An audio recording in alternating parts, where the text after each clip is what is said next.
Code Bunny is an indie game created by Team 7 Star. I was actually given the opportunity to review the game for free, something that I'm ever grateful for. I've been playing the game almost non-stop since I've got my hands on it, and I've enjoyed almost every second. Hopping into the story, we follow two members of the VY space program, ran by the largest tech conglomerate on Lumina, Lagos Hyperbolics. Axel, a veteran of the program, or Hazel Jones, a soldier of the Xanadu army, newly assigned to the program. A sudden attack by a group named Mad Bunny ends up disrupting the project, with Axel and Hazel being assigned missions to stop them before they can cause any more damage. After completing the first mission, we're formally introduced to Dr. Yatsuki Igusa and Ralphie, Lagos Hyperbolics' lead researcher and mechanic, and their engineer respectively. This is also where we're given a chance to take a quick break in the talk room, where we can get some extra dialogue with our main cast. I won't spoil too much of the story, but I found it and the game's writing to be really fun and engaging. The talk room is purely optional, but I found it to be a really cool inclusion. It not only allows the cast and their dynamic to shine, but it also provides in-universe explanations. One example being this piece of dialogue, where Igusa explains what comet shards are, which come from Comet Ylaster, the main source of aether or energy of Lumina. After each stage, the talk room gets 3 more pieces of dialogue, so there's quite a few of them in the game. The talk room and story is also dependent on the character you play as. For example, when playing through Axel's story, you learn that before he joined the VY space program, he was an aspiring ice skater, explaining that he joined the program in the stead of his younger brother, who had always dreamed of going to space. While in Hazel's playthrough, she reveals that the katana she carries as a memento from a childhood friend, Ash, who always wanted to be a soldier. I honestly didn't expect the story to get so emotional at points, but honestly, I think the game is better for it, especially with the music.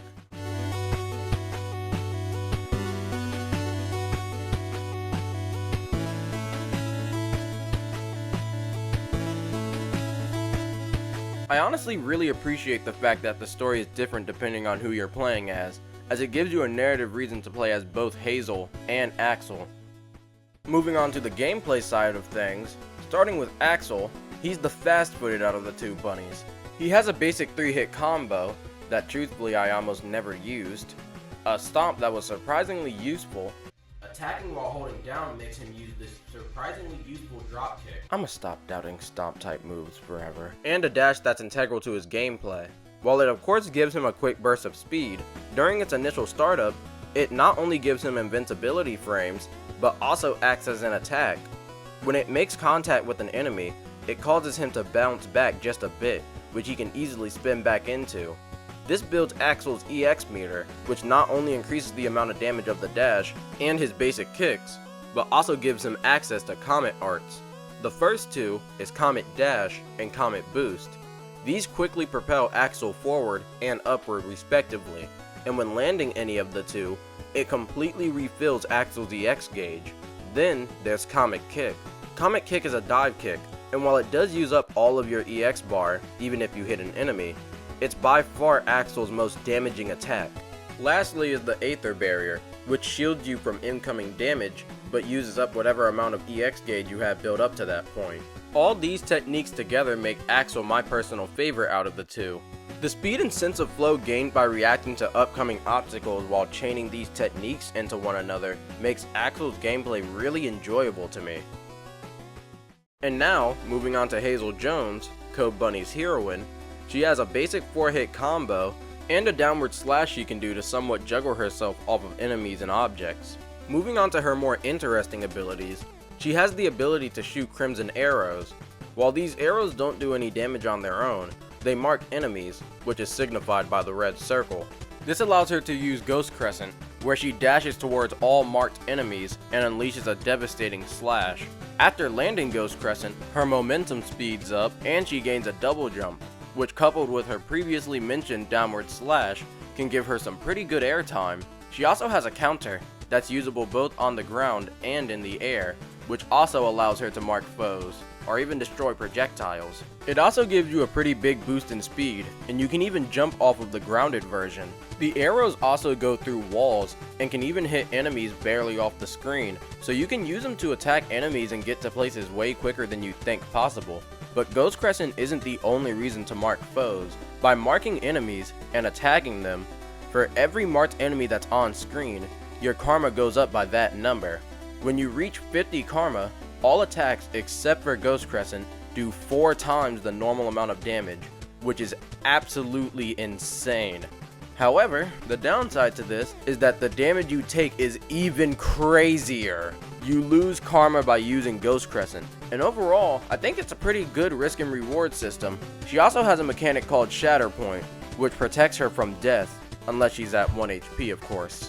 While I do prefer Axel's gameplay over Hazel's, that's not to say that I don't find her plenty of fun as well. The game handles the two drastically different playstyles perfectly. The game isn't afraid of spawning, replacing, or moving enemies from one location to another for Axel or Hazel's benefit. Both of them also get their own unique stages, which utilizes their skill set perfectly. The stages in general are somewhat built like classic Sonic stages. It has one route that's harder to stay on, but much more rewarding and faster, and a lower pathway that's slower, which you may get put on by mistiming something or messing up in general. You shouldn't be discouraged if you fall off the fastest path, as Code Bunny is a game that you have to give your time if you want to do well.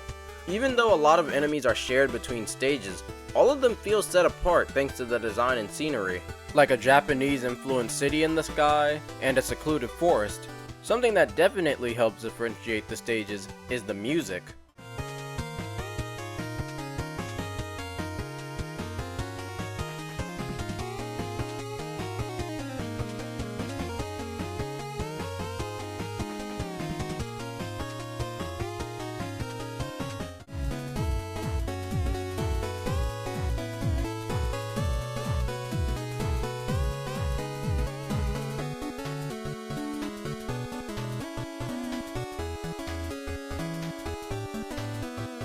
Honestly, right alongside its theme, Wonderland was a highlight of the game for me, with both characters.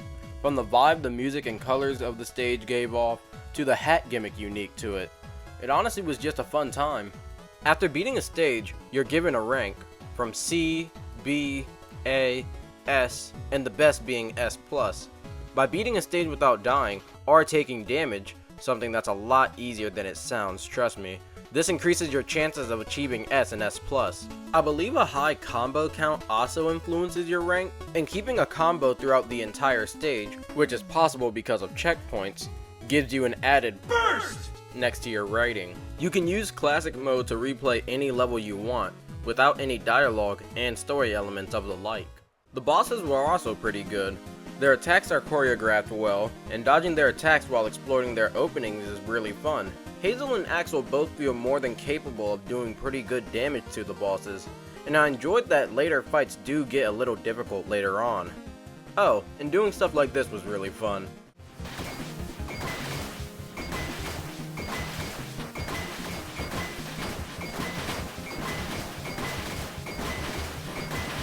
Since you've watched the video this long, I'll let you in on something. I'm actually going to give away a copy of Code Bunny.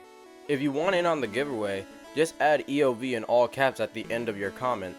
After 3 days of this video going live, I'll put everyone's name on a roulette wheel. Please keep in mind that as of this video, the game is only on itch.io, so that'll be the copy of the game the winner will receive.